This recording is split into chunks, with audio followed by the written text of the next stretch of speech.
Hello, welcome to another episode of Small Talk. I was just thinking about how social media has changed our lives. I don't do Twitter or Instagram. I don't know much about them. I do Facebook, and I'm just thinking about how we meet people through Facebook that perhaps we'd never run into otherwise. Today's guest is a prime example of somebody who I met on Facebook, and I'm meeting him in person for the first time today. Ladies and gentlemen, Sean MacDonald. Welcome to the show. Hi. I don't know whether I should call you Sean MacDonald or Sean MacGlam. Well, either way, it's kind of a family issue. My birth name's MacGlam. Oh, okay. But why do you call yourself McDonald then? Well, I ended up in Alberta. I ended up working casinos. I needed a passport. It was a family issue. It's kind of hard to explain. Okay, so we're not going to go there. Is that what you're saying? Yeah, it's basically a legal name in another province. Oh, I see. Okay. Yeah. So you were born in Vancouver, I understand? Yes. And then at some point you moved to Alberta? Mom remarried when I was younger, so we posted. I've lived in Bermuda. I lived in Queen Charlotte for a while. I've lived in Vancouver, all over Vancouver. I've lived all over Alberta for 45 years, basically, right. All over northern Alberta, setting up out-of-town casinos for years, all kinds of stuff. Oh, all right. Well, you mentioned Bermuda? Oh yeah, I lived in Bermuda for 2 years. My stepfather was in the armed forces. Oh, I see. So yeah, so that meant you traveled a lot through that. Yeah, through that, and then they got divorced, and then I basically went out on my own. So, right. Yeah. Do you have any brothers or sisters? I have lots. Two natural brothers, a natural sister, a half brother, and a half sister. Yeah. Any children, or should I ask? I have a daughter. Yeah. You never know, right? A daughter and a half daughter, I suppose. Yeah. Okay, great. And so then, at some point in your life, you went to Alberta. Yeah. Basically, like I started out in casinos in Alberta for years. I did casinos for about 20, 25 years. So what did you do in casinos? Oh, I was a licensed crap dealer one time. Is that right, eh? Yeah, one of the first in Canada. About the first 500 in Canada was actually had a licensed crap dealer. Oh, I never knew. Like, I've never played craps, so I don't know a lot about it, but I find that kind of fascinating. Yeah, it's kind of an interesting life, but you know, it has its setbacks too after a while. In what way? Monotonous. You live alone. You really do. You're quite secluded. You don't have much of a life unless you're actually a forward social type person, really. Okay, wait a minute now. You're secluded. Why? Is that because you were... Well, you know, because you're working strange hours mostly. Oh. When you start out, you're working from 2 till 2 in the morning, right. 4 till 2 in the morning. It's an odd shift. You're working weekends. It's not much of a life to it after a while. Very lot of glitter and glamour getting into it, and there's a lot of educational reasons for doing it, and there's a lot of community support for casinos and stuff. But as a personal thing, I decided to move on. All right. Okay.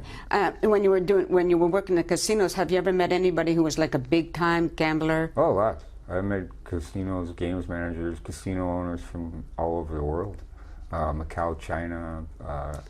And speaking of celebrities, I met Wayne Gretzky. I met most of his staff, most of the team. They all came in and played blackjack at my tables. Right. Yari Curie from. Who? Yari Curie. Couldn't speak English. I had an interpreter to show him how to play. I taught him how to play blackjack. That's pretty fast.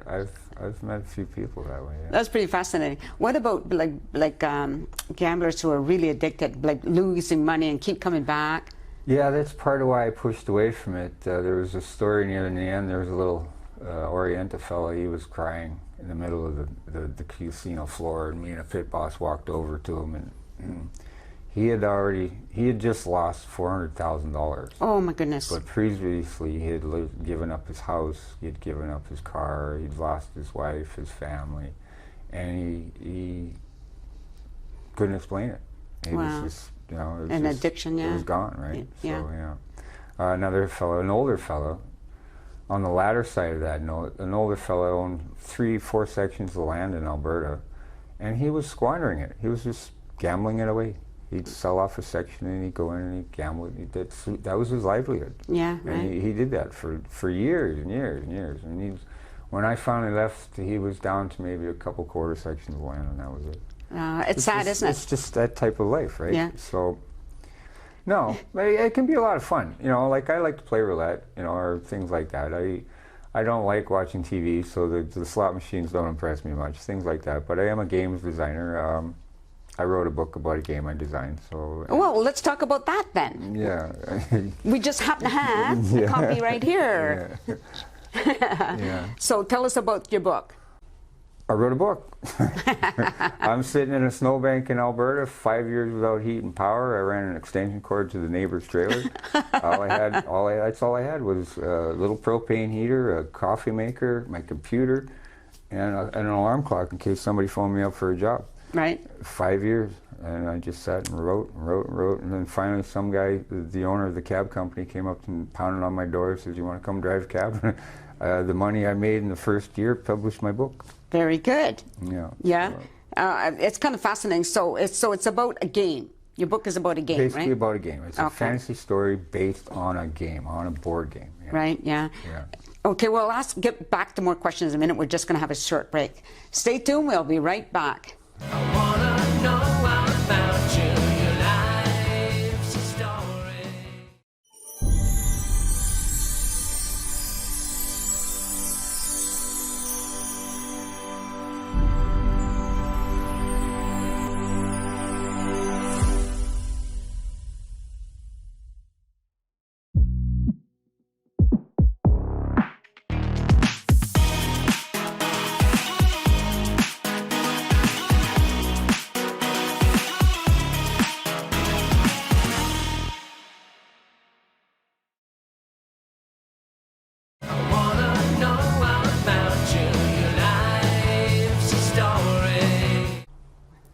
We're back, and if you're just tuning in, I'm talking to Sean MacDonald, a.k.a. Sean MacGlam.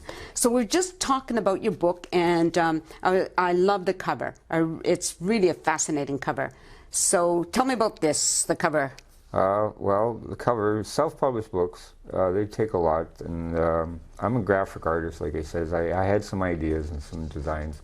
Part of the reasons why I wrote the book was I wanted to get into animation. I wanted to start doing some animation, so I needed some storyboard ideas. Thumbing through the publishing, iUniverse has a publishing program where they can actually, they offer cover ideas and they offer suggested packages for covers and stuff. And this picture stood out like a sore thumb. $100, threw it in. Right. I really like it, and the story is, there's a storyline based on a dragon in the story, actually. Oh, in the stories, but okay, Yeah. great. So you mentioned animation. So do you do animation? I used to. Now I'm gardening. I've been looking for reasons to go back into artwork. Coming from Alberta, I basically took what I could to get here. Like I said, I was living in a snowbank. Rent was overdue.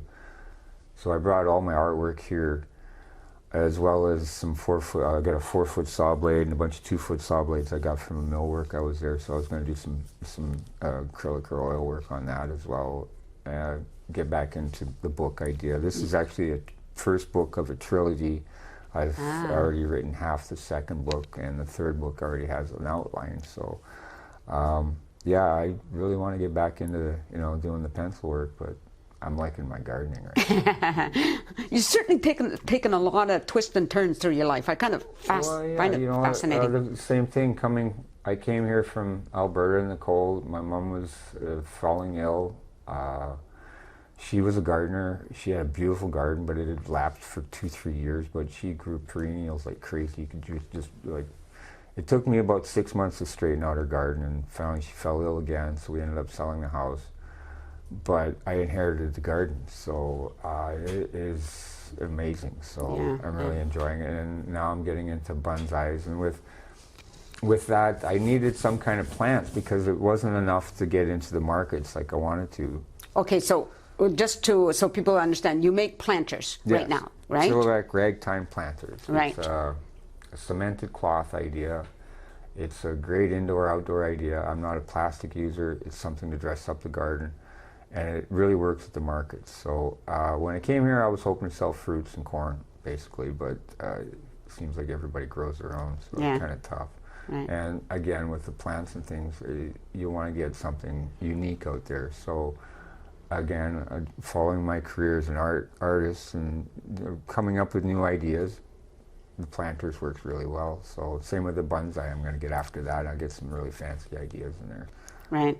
And some of these detours you took was just basically to survive or to, Stay right, alive. with being a taxi driver, for instance, Yeah. right? You needed an Yeah. income at that point, right? Yeah, you know, me in the social media world, like I could go back and like I'm born and raised on a carnival. I have no Is that problem right? making any money at all. So it's just a matter of doing it the right way and getting people to appreciate it. Yeah.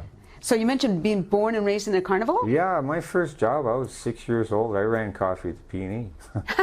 I used to run high top speed from one end of that midway to the other, running back with, you know, chicken dinners and, you know, barbecue this and, you know. Yeah. I want some pierogies. Go up to the pierogi house, get me some pierogies. And when I was 7 years, the second year, 17 days, I came out with about $1,200 in tips. Oh my goodness. Yeah. As a 7-year-old? As a 7-year-old. Oh my goodness. Were you supporting your family? No, but it did help. I'm just thinking, you know. No, I mean, it did help. for a So, 7-year-old, that's a lot of money, right? my first carnival game, I was 11 years old. I had the little machine gun, you shoot out the star game. Yes. Oh yeah, made some money doing that too. Okay, so this is so fascinating. Tell me, what else? You have to have done other things in there. I mean, I can't believe you haven't.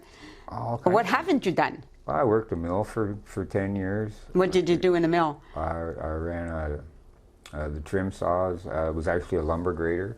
I just had to go get a ticket for it. Right. I ran 2 seasons. There's a 3-year ticket to actually grade lumber. Right. That was actually quite a job. But then the mill burnt down, and that was and then the recession hit. So that was kind of tough while I was living in a snowbank. I've had my share of carpenter, electrician. Living in northern Alberta, I own three motorhomes at one time, so I learned how to be maintenance. I've done lots of maintenance, so carpenter, electrician, plumbing, all Right. kinds of stuff. So I really know how to survive. Yeah, if sounds I like it. need to, right? Yeah. When I was a kid, I was always in the bush. I was Boy Scout, all kinds of stuff. So I really like nature. Growing up, my grandmother's, I was always in the garden. And then you're right back to it now. Yeah, so gardening was always my trick. And living in Alberta, it was like living in exile, you know, snowbank after snowbank, because Yeah. there's not much of a garden out there. So getting back here, it was like, okay, well, now I'm chained here. I'm not going back. So yeah, it's really, really quite exciting for me. Yeah. Oh, very good. Oh, it's been fascinating. I mean, there's just so much packed into this short time. You know, I'm sure we Yeah. could explore more, but unfortunately, we are out of time. Yeah. But it's been really great. So I really appreciate you coming. Yeah, thanks, Nancy, for having me. All right. It's been great.